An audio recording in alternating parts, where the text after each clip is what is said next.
పర్యాటక రంగానికి పరిశ్రమ హోదాను రాష్ట్ర ప్రభుత్వం ప్రకటించిన నేపథ్యంలో సంబంధిత రంగాన్ని జిల్లాలో అన్ని విధాలుగా అభివృద్ధి చేసేందుకు అవసరమైన ప్రణాళికలు సిద్ధం చేయాలని వ్యవసాయ శాఖ మంత్రి కింజరాపు అచ్చెన్నాయుడు ఆదేశించారు. బుధవారం కోటబొమ్మాలి ఎన్టీఆర్ భవన్లో పర్యాటక శాఖ అధికారులతో సమీక్షా సమావేశాన్ని నిర్వహించి దిశానిర్దేశం చేశారు. టెక్కలిలో పట్టు మహాదేవ్ కోనేరు, భావనపాడు బీచ్, కొత్తపేట కొండ, వీటితో పాటే టెక్కలిలో దివంగత నేత మాజీ కేంద్ర మంత్రి కింజరాపు ఎర్రన్నాయుడు పేరిట నెలకొల్పిన పార్కు అభివృద్ధి చర్యలు చేపడుతూ సమగ్ర ప్రణాళికలు రూపొందించాలని ఆదేశించారు. నక్షత్ర హోటల్స్ ఏర్పాటు చేసేందుకు పరిశీలించాలని సూచించారు.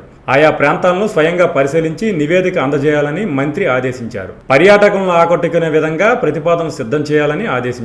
ఒక మంచి వాతావరణం ఉండే విధంగా గ్రీనరీ, చిన్నారులు ఆడుకునేందుకు పార్కు వంటివి సదుపాయాల ఏర్పాటుకు సమగ్ర ప్రణాళిక సిద్ధం చేయాలన్నారు. ఆయా ప్రాంతాలకు పర్యటనకు వచ్చే వారంతా ఆనందాలను పంచుకునే విధంగా ప్రణాళిక రూపొందించాలని సూచించారు. సమావేశంలో ఈ రమణ, జేఈ మన్మథరావు, జిల్లా పర్యాటక అధికారి నారాయణరావు తదితరులు పాల్గొన్నారు.